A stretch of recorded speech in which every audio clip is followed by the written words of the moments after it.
Boa noite, pessoal. Estamos começando mais uma aula de Teoria do Direito Civil aqui na Faculdade São Luís de França, no dia 19 de maio de 2020. Dando prosseguimento ao assunto da primeira unidade, nós concluiremos hoje o tema pessoa jurídica, dentro da parte geral do Código Civil, passando em seguida para a análise do objeto da relação jurídica, que no caso seriam os bens.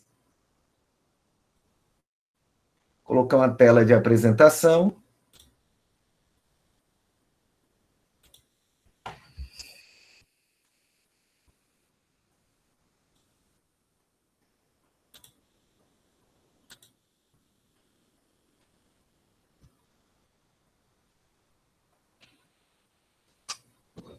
Então, rapidamente, nós concluímos com fundações.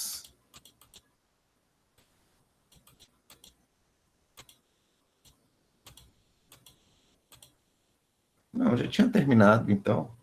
Deixa eu ver aqui se faltou alguma coisa efetivamente.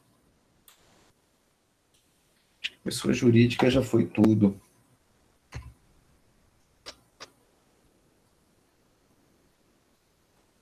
Ah, não, não foi não.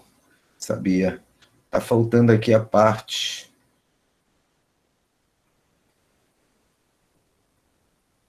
da desconsideração da pessoa jurídica. Ok?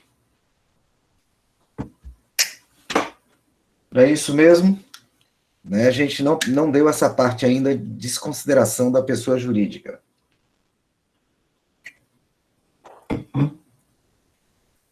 Ok, Cleverson, obrigado. Então, pessoal, a disregard doctrine, né, ou traduzindo aí do inglês, que meu inglês é péssimo, é a desconsideração da pessoa jurídica. Na verdade, ela foi introduzida no direito brasileiro através do artigo 28 do Código do Consumidor, né? Depois ele foi exportado aí também para a Lei de Crimes Ambientais, se não me engano, no seu artigo 4º, que é a Lei de Crimes e Infrações Administrativas Ambientais, que é a Lei 9.605, de 98, e posteriormente foi trazido também para o Código Civil, né? E ele está lá no Código Civil, vamos dar uma olhadinha.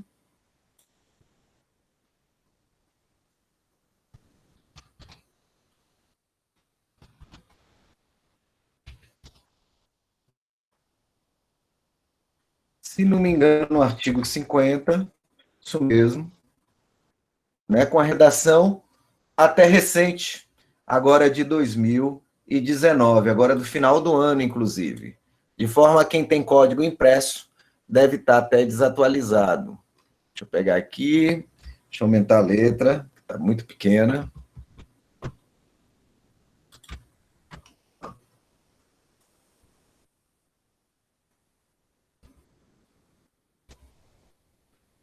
Sim, já fica melhor.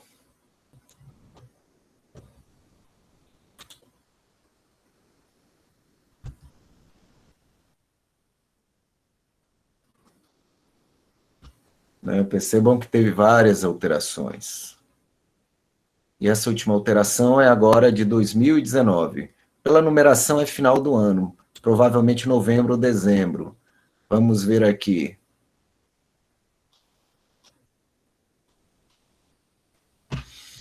Deixa eu ver no final. Isso deve ter sido aquele projeto de... Foi setembro, na verdade. Aquele projeto comercial, né? Voltando lá, então, para o Código Civil, essa é a redação nova, né? No artigo 50, essa teoria da despersonalização da pessoa jurídica, ok? Deixa eu só ver uma coisa aqui.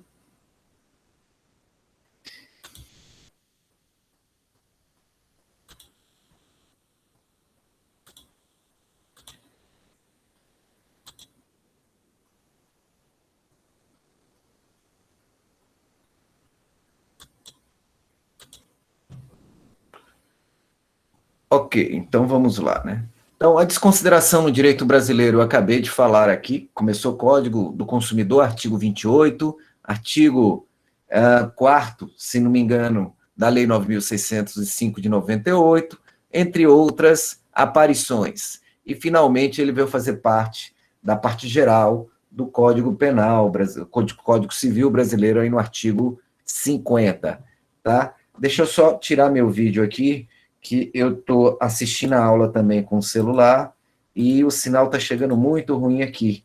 Eu vou diminuir esse probleminha. Ok, aí acho que vai ficar melhor. Melhorou pouca coisa. Deixa eu ajeitar esse negócio aqui.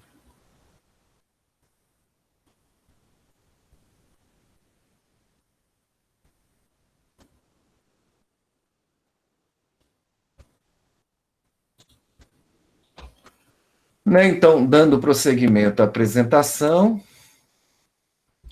nós temos aí duas correntes preponderantes, né, sobre a interpretação de como funciona essa teoria da desconsideração da pessoa jurídica. Antes de falar dessas teorias, é importante explicar para vocês o que é isso, né? A gente aprendeu até aqui que, né, vem se discutindo qual é a natureza da pessoa jurídica. E vimos que as teorias dominantes hoje são a orgânica, que quase confunde a pessoa jurídica com o ser social, e as teorias realistas, né? Mas ambas as teorias, elas entendem que a pessoa jurídica tem uma personalidade distinta das pessoas que a compõem. E qual é a característica principal disso, né, que pode gerar uma armadura para fraudes? Que o patrimônio da pessoa jurídica é da pessoa jurídica e o patrimônio dos sócios da pessoa jurídica são dos sócios. Então, imagine, né, que uma pessoa jurídica contrai obrigações na ordem civil e fica com dívidas. E,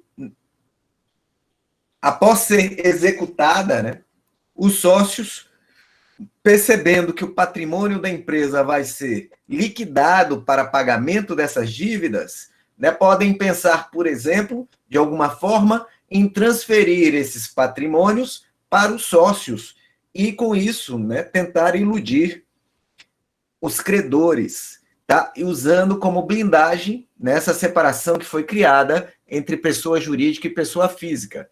Só que essa teoria de pessoa coletiva, que é a pessoa jurídica, ela não foi criada para esse tipo de artifício, de ardil, né? Então, essa teoria foi criada exatamente para evitar a utilização ilícita do manto da pessoa jurídica. Em algumas situações, como estas que eu falei aqui, vai ser possível aos credores desconsiderar a pessoa jurídica e ir atrás do patrimônio dos seus sócios ou responsáveis.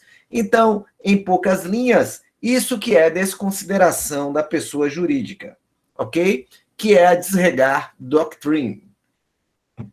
Até aí, alguma dúvida?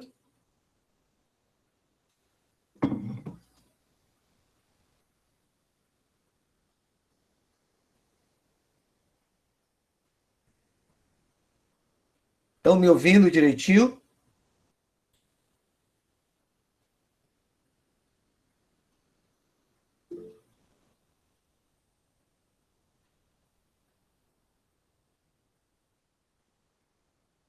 Ok, estão dando prosseguimento. Obrigado. Clevison já observando, né? Diversas formas, né? Inclusive, outras formas seriam a questão das garantias reais, utilização de fidúcia, de fiança, entre outras diversas maneiras, né?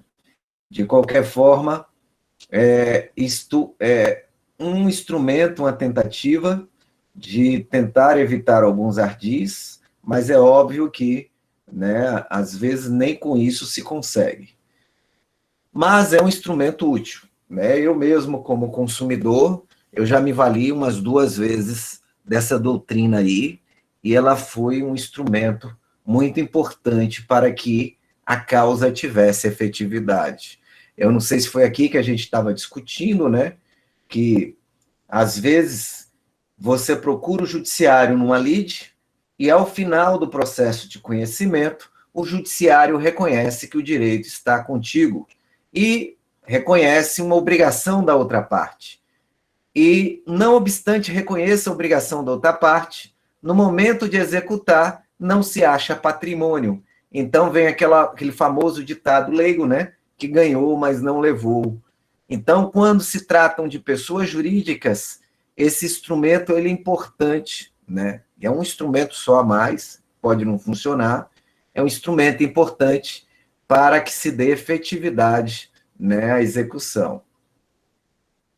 Trabalhistas e outras mais, né, Cleverson? Diversas.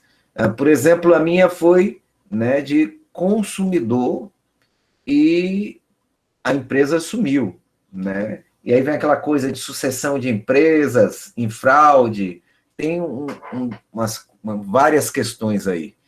E à medida que os instrumentos de proteção vão melhorando e ficando mais precisos, aparecem, né, também as estratégias para garantir que esses devedores fiquem impunes, né?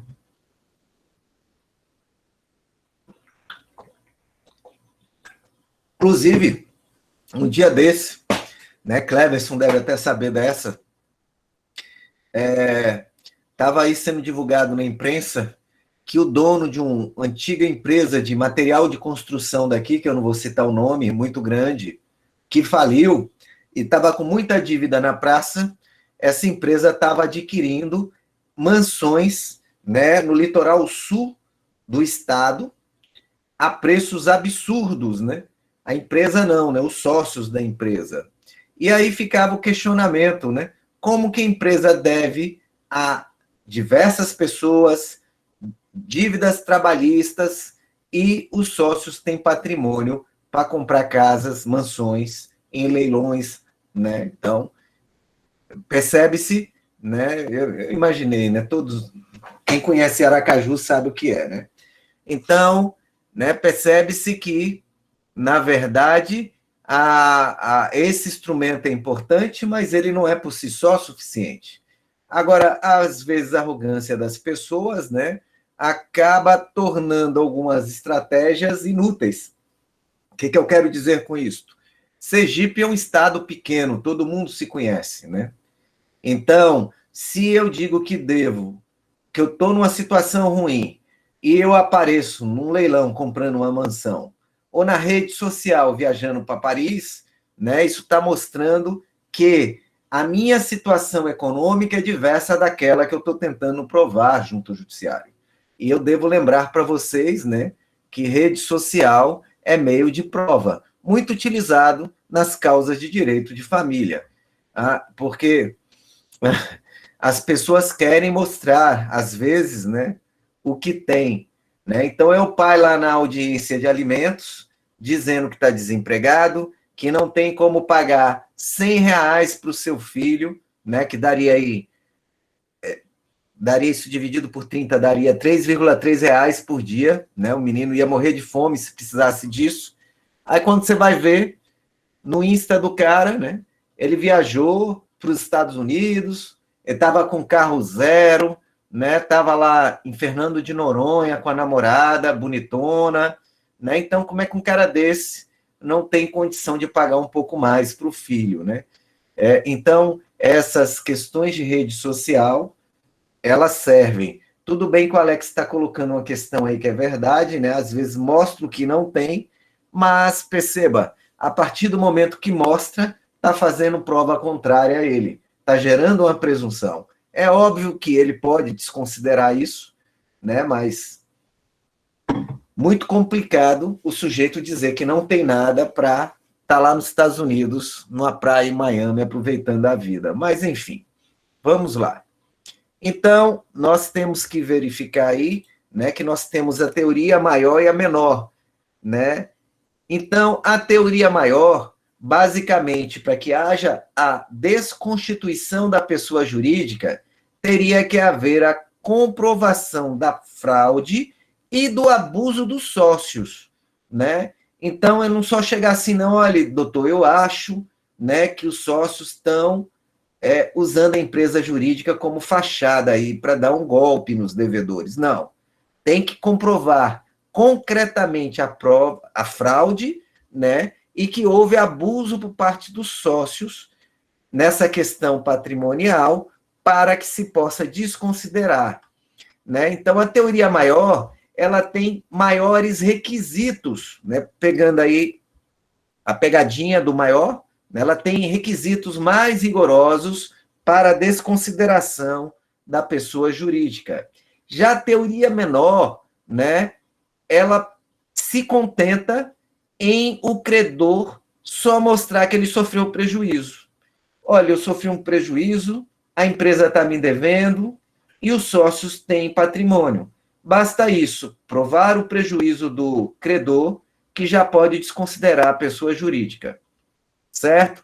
Em relação à teoria maior, ela ainda se subdivide em objetivo, né, que tem que provar confusão patrimonial, e a subjetiva, que tem que provar que o sujeito agiu com dolo, né, de fraude, e com isso que houve abuso, né, nessa utilização da pessoa jurídica. Certo? Então, na verdade, o Brasil tem, em verdade, né, evoluído isso. A gente começou com a teoria maior, bem restrita, exigindo diversos requisitos, certo? Mas, basicamente, o Brasil ainda tem adotado a teoria maior, que exige mais requisitos. Isso, inclusive, consta em enunciados, né, de jornadas do Conselho Nacional de Justiça. Nós temos um enunciado, basicamente, lá do Conselho, que diz que esses parâmetros de desconsideração, eles devem ser rigorosos, devem ser interpretados restritivamente.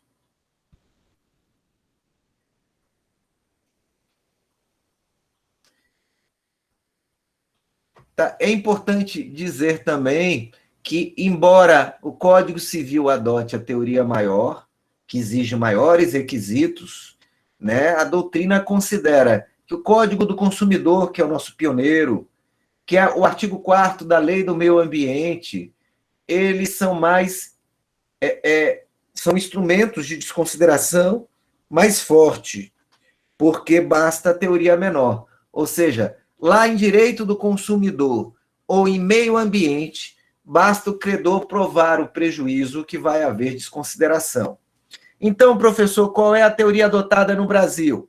Né? Se eu observar a regra geral do Código Civil, seria a teoria maior, que tem que provar fraude, abuso de direito, desvio de finalidade ou confusão patrimonial, ok? Se eu utilizar as regras especiais de consumidor e de ambiente, basta provar o prejuízo do credor.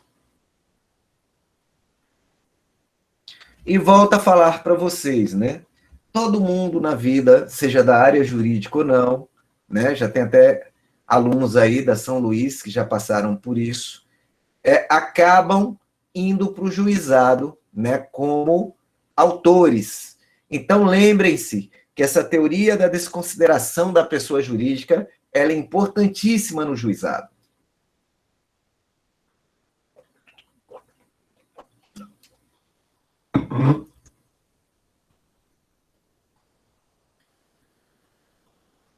A gente tem também que observar que no aspecto processual, sem adentrar em muitos detalhes, a teoria maior, ela vai exigir, né, uma decisão mais fundamentada, um contraditório durante o processo de execução, e a teoria menor vai exigir menos requisitos processuais. É basicamente isso que nós temos.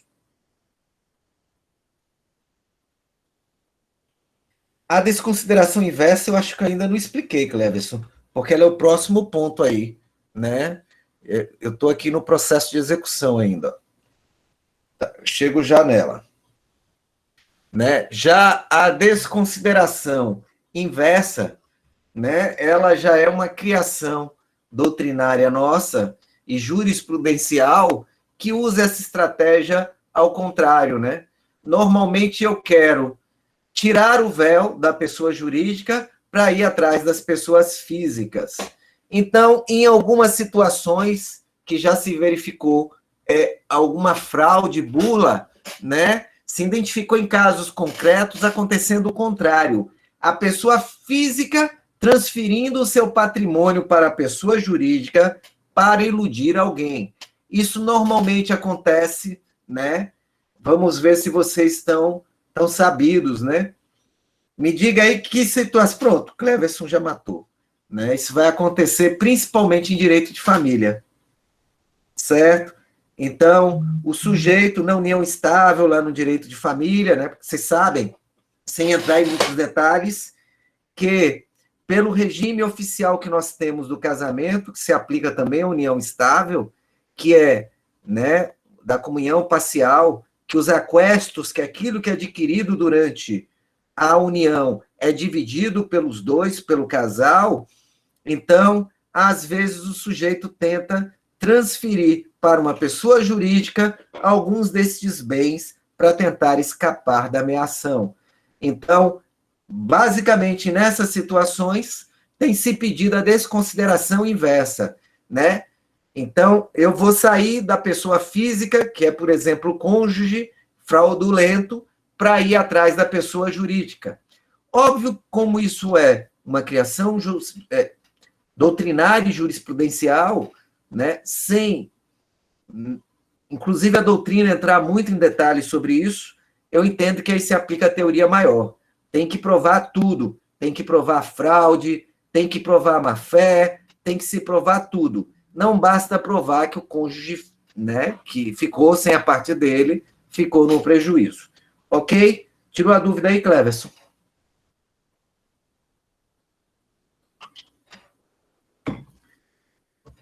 Então, basicamente, em termos gerais, né, isso que nós temos aí sobre a teoria da despersonalização da pessoa jurídica, né, para alcançar o patrimônio da pessoa física, e o contrário, que é a desconsideração da pessoa física para chegar na pessoa jurídica, da qual essa pessoa física faz parte, que é a desconsideração inversa.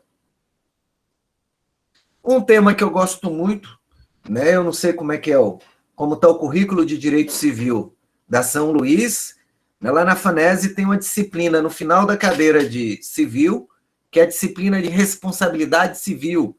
Eu não sei se vocês têm uma cadeira só disso, tem?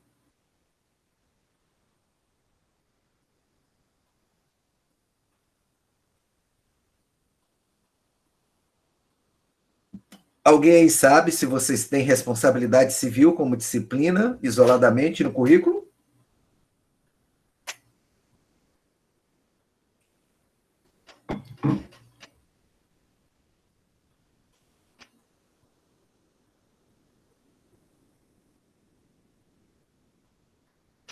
Parece-me que não. Né? Então, dando prosseguimento aqui, nós temos aí a teoria sobre a responsabilidade civil da pessoa jurídica. Obviamente que a gente vai dar pinceladas genéricas aqui, pois esse assunto é muito denso e ele é objeto de um aprofundamento posterior aí dentro das cadeiras de direito civil. Se não tiverem uma disciplina específica, certamente terão esse assunto dentro das disciplinas aí à frente do currículo de vocês. Tá? Então, dentro disto, a pessoa jurídica, né, a gente tem duas teorias aí básicas. A responsabilidade das pessoas jurídicas de direito privado, que pode ser contratual e extracontratual, também chamada de aquiliana, né, isso cai muito em concurso, responsabilidade aquiliana, que é o mesmo que a extracontratual, e a responsabilidade das pessoas jurídicas de direito público. Né? Então, no caso da responsabilidade civil das pessoas jurídicas de direito privado, né? Começando aí, basicamente, no campo contratual, nós vamos para o artigo 389, que está referido ali.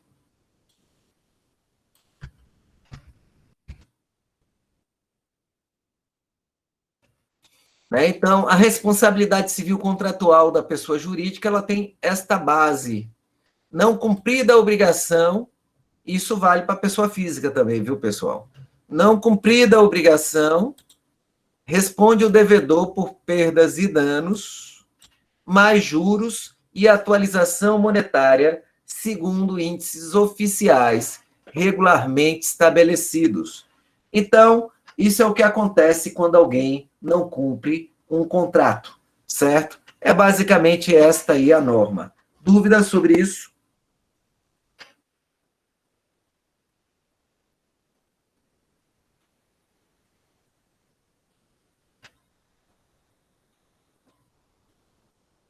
Obrigado, Fábio. Deve estar, então, dentro da disciplina de contratos, provavelmente.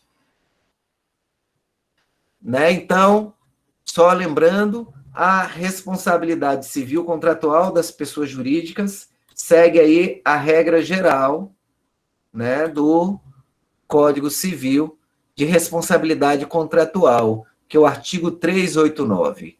Assim como a extracontratual aquiliana, vai seguir também regras gerais estabelecidas para a responsabilidade civil de pessoa física.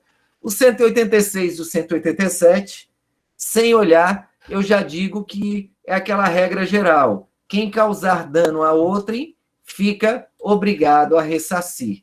Né? Então, a consequência do ilícito civil é basicamente a obrigação de reparar o dano. Né, Fábio aí, né, gentilmente contribuindo conosco, já está mostrando que vai ser em civil 3, ou seja, é contratos mesmo. Obrigado, viu, Fábio?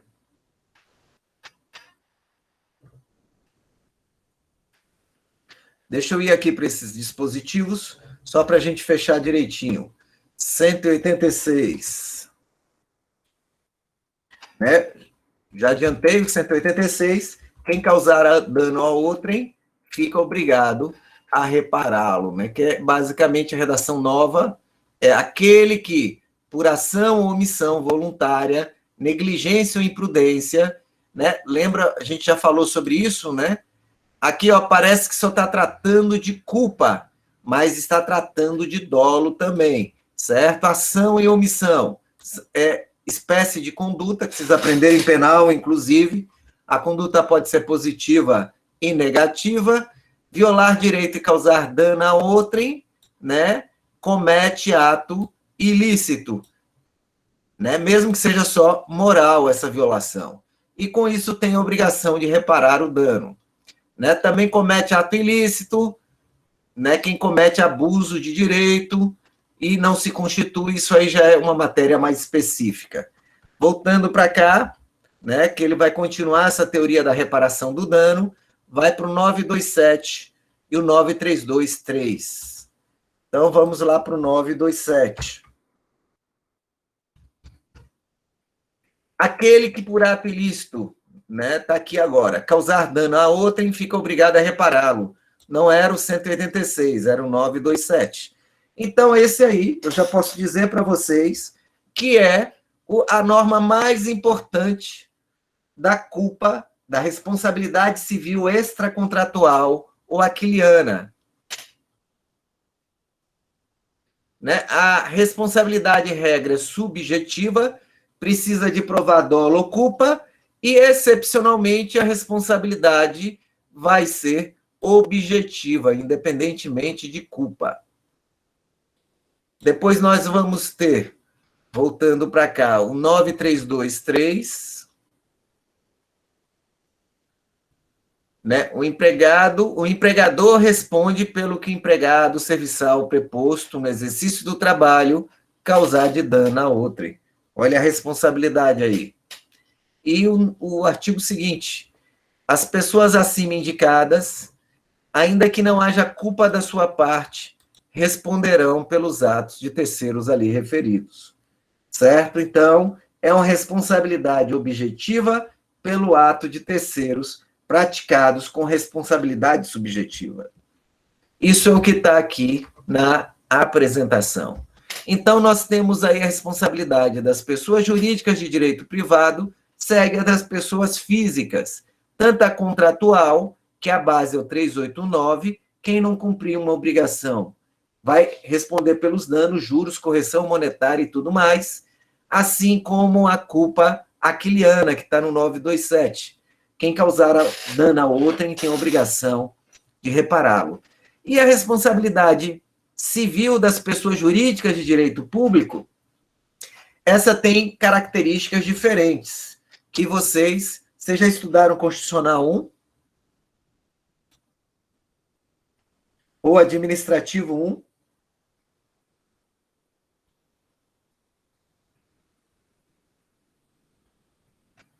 Né? Então, constitucional, sim, né? Administrativo, não. Então, em constitucional, provavelmente vocês já viram isso aqui, né? Constituição Federal. O artigo 37, parágrafo 6º, que trata da responsabilidade civil das pessoas jurídicas de direito público. Deixa eu ir para ele. Né? O 37, está o caput aí. O caput eu não vou entrar, né? Tem o famoso princípio LIMP da administração pública. Isso cai aí em constitucional e direito administrativo. O que me interessa é o parágrafo 6º. E o parágrafo 6º vai trazer a regra da responsabilidade civil da administração na modalidade risco da administração. Né? Como é que funciona essa responsabilidade civil? Ela funciona da seguinte forma, né? Se qualquer servidor ou concessionários de serviços públicos causarem um dano a outrem, o poder público vai arcar com dano, independentemente de culpa. Né? Se lembram disso lá em Constitucional? Chegaram a ver isso? Está aqui, parágrafo 6º. Né? As pessoas jurídicas de direito público e as de direito privado, prestadoras de serviço público, isso é importante, né? A Constituição equipara essas prestadoras de serviço público. Alguém me dá um exemplo de uma empresa privada prestadora de serviço público?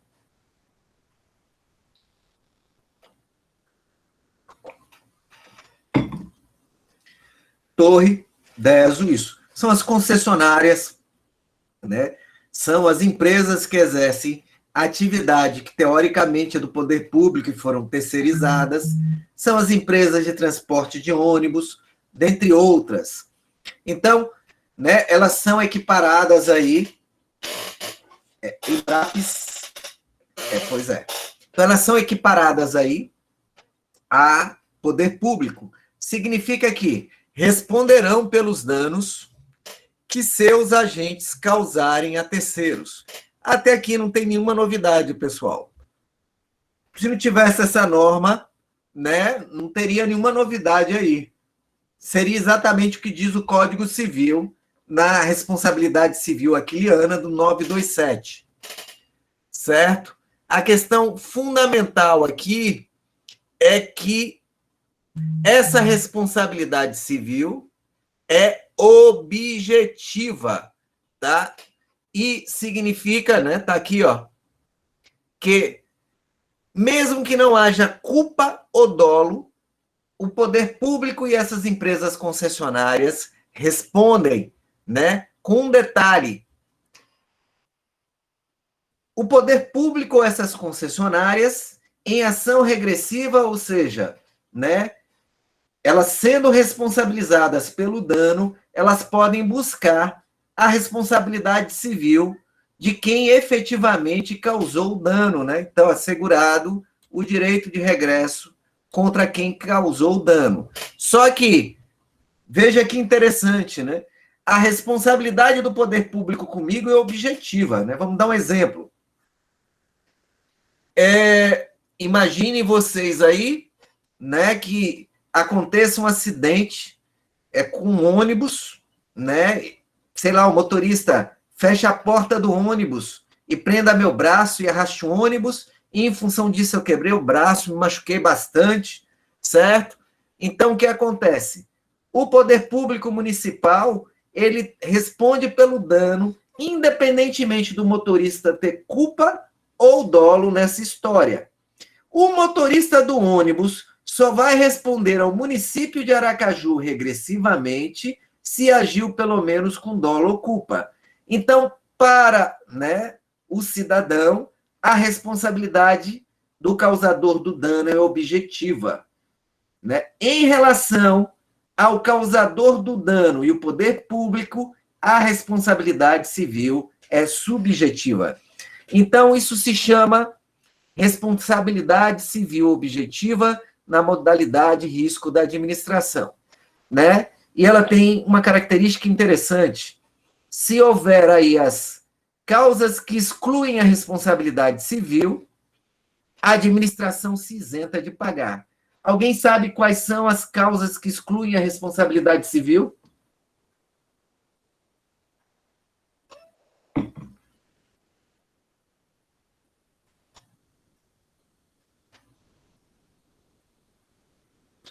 Vou dar uma dica.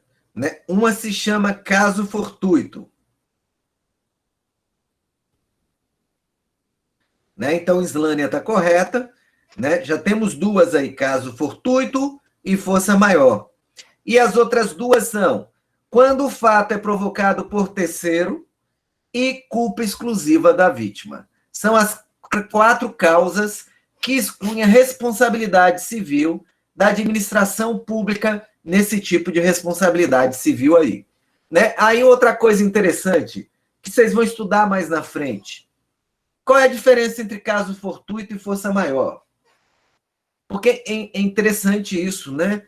A gente vai estudando direito e sempre ouve as pessoas usarem como se fosse, né, uma expressão única. Né? Isso foi causado por caso fortuito ou força maior. Sim, mas o que é caso fortuito e o que é força maior? Alguém sabe?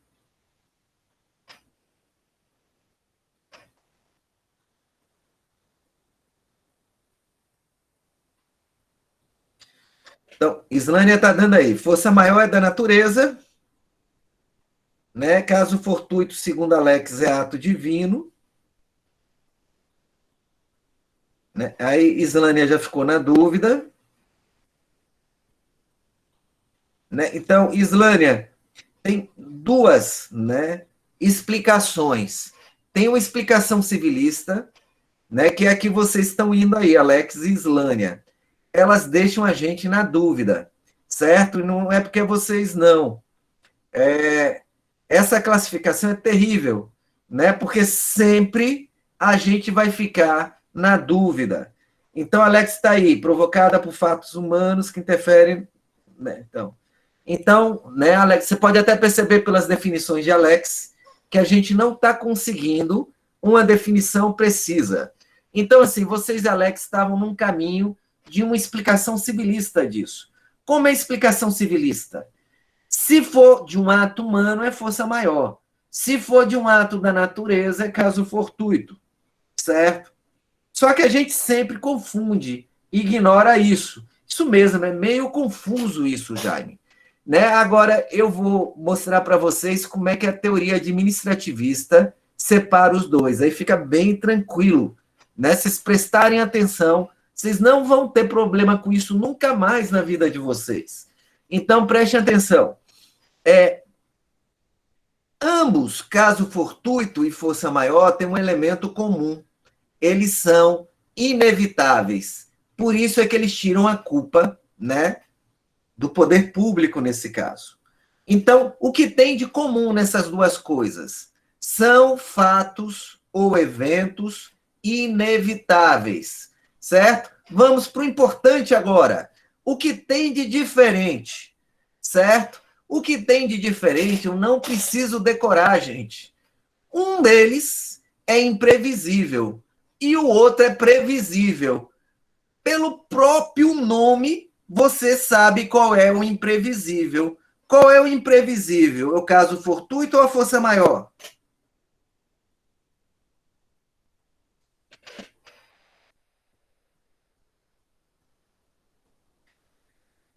Isso, né? Porque fortuito vem de aleatório, né? Quem gosta de jogo gosta de coisa fortuita, aleatória. Você não tem como saber o que virá. Então isso é fortuito, certo? Então repetindo para vocês, ambos são inevitáveis.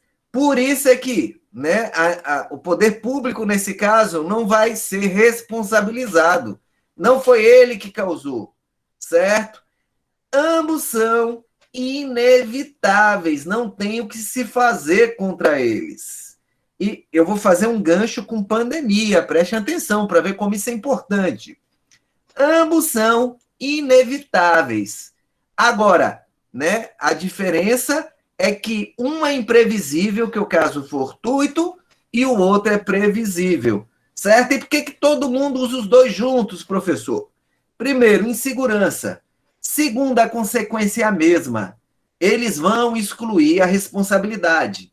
Mas veja, se eu sou, né, um jurista e estou apresentando um argumento, se o caso é de fortuito, é uma coisa.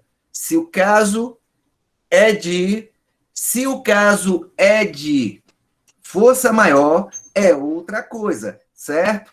Então eu vou dar um exemplo para vocês, pessoal. Um tsunami é um caso fortuito ou força maior?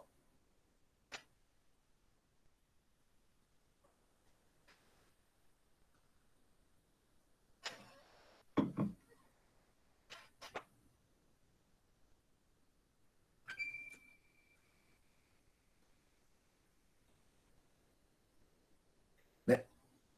Lembrando para vocês, né, que a classificação não é aquela que fortuito é da natureza e maior é do ser humano. Né? A classificação é que fortuito é imprevisível e força maior é previsível. Embora né, ambos sejam, né, inevitáveis. É como eu disse, né, Walter, aqui. Se você for pegar a doutrina civilista, e Venosa é um grande autor, eu tenho uma coleção completa dele aqui em casa, eu gosto muito dele, né, já usei muito. Na verdade, acho que eu tenho mais livro de civil do que de penal aqui em casa, e olha que eu gosto muito de penal. Mas isso que Venosa falou aí não consegue me esclarecer qual é a diferença entre um e o outro, certo? Então, a resposta correta aqui é a de Cleverson. Né? Cleverson foi bem hábil. Perceberam o que Cleverson disse?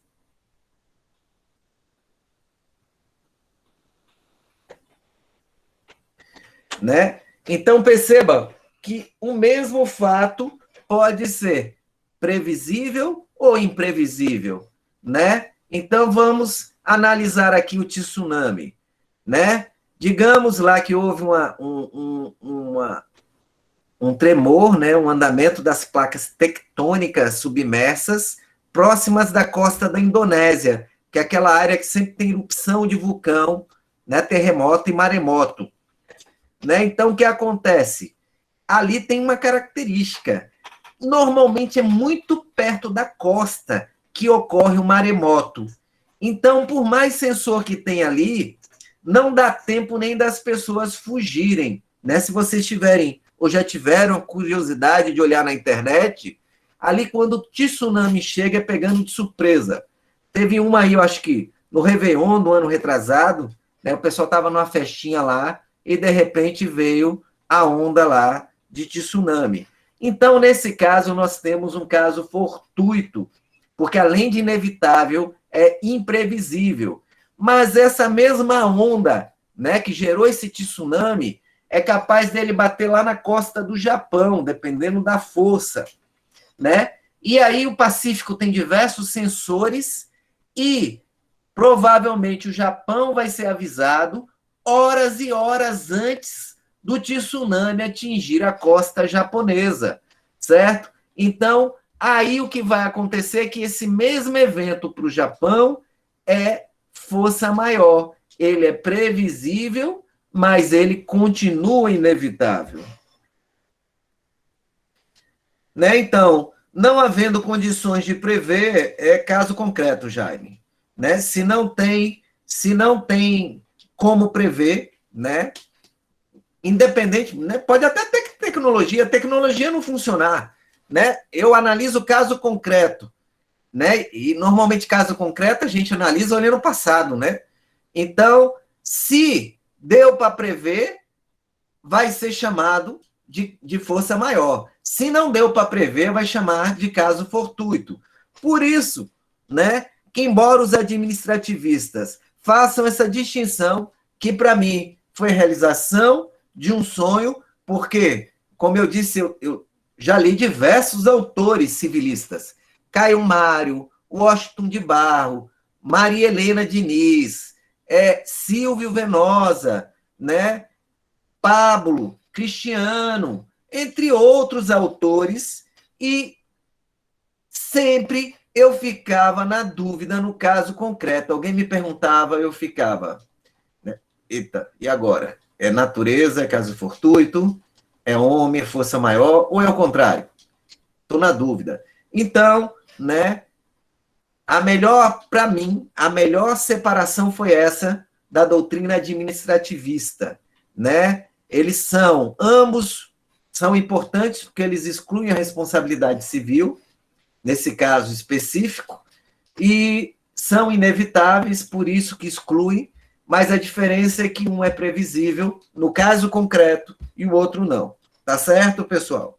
E só lembrar, né? Mas professor, então, civilista designa de um jeito, né? E o administrativista de outro? Sim. Tranquilo, Rafael, né? O administrativista de outro? Sim, né? Mas percebam que, a despeito disto, essa diferenciação administrativista, ela sempre me serviu para tudo, para prática, para concurso, nunca tive nenhum problema com isso. Ok? Então, dito isso, deixa eu voltar aqui para a nossa tela.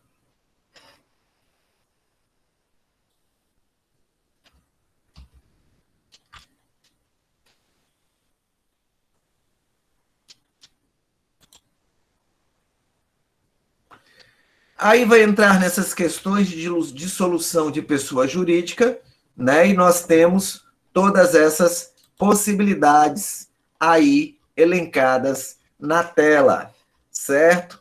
E basicamente nós temos aí as formas convencional, legal, administrativa e judicial. A convencional, como o nome diz, né, ela depende aí da vontade das pessoas, da vontade humana. E ela está baseada aí no artigo 1033 do Código Civil, né? Ele estabelece que, por maioria absoluta, os sócios podem, né, estabelecer aí que a sociedade de prazo indeterminado vai ser dissolvida. E se a sociedade tem prazo determinado, nesse caso tem que ter consenso unânime dos sócios. Só para pegar aqui, né, deixa eu ir para o artigo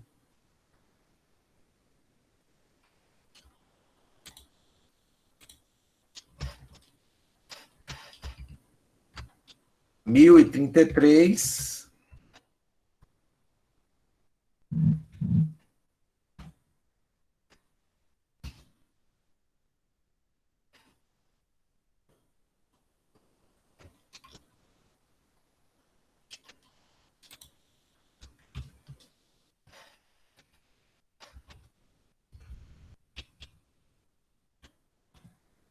Para si. Né? Então está aqui, ó, dissolve-se a propriedade, a sociedade, né, com consenso unânime dos sócios, se for prazo determinado. E se for prazo indeterminado, inciso terceiro. Voltando para cá, nós temos também a dissolução por, né, estabelecimento de norma legal. Deixa eu pegar aqui, e aí nós temos alguns dispositivos que tratam disso, mas nós temos exemplos aí de morte de sócios, decretação de falência, entre outras questões. A extinção pode ser administrativa também, né? Então, por exemplo, se é uma atividade que depende de autorização do poder público e essa autorização é cassada, né? Seja aí por desobedecer disposição de ordem pública, ou por se tornar ilícita a atividade, né? Nesses casos aí, o povo ou o Ministério Público podem requerer a dissolução e a liquidação da sociedade. E, finalmente, nós temos a extinção judicial, certo? Isso aí vai acontecer, basicamente, né, quando um sócio quer extinguir a sociedade e não consegue fazer isso de forma consensual com os demais sócios, né? Além de outras possibilidades que existem. O processo de extinção está no artigo 51 do Código Civil. Eu não vou entrar muito em detalhe com isso, né? Mas, assim, a pessoa jurídica que ela cessa a atividade, ela subsiste até que a liquidação se conclua, né? E cancelar a inscrição por si só não dissolve a pessoa jurídica, mas depois que terminar o processo de liquidação, enfim, o artigo 51 do Código Civil tem essas questões todas.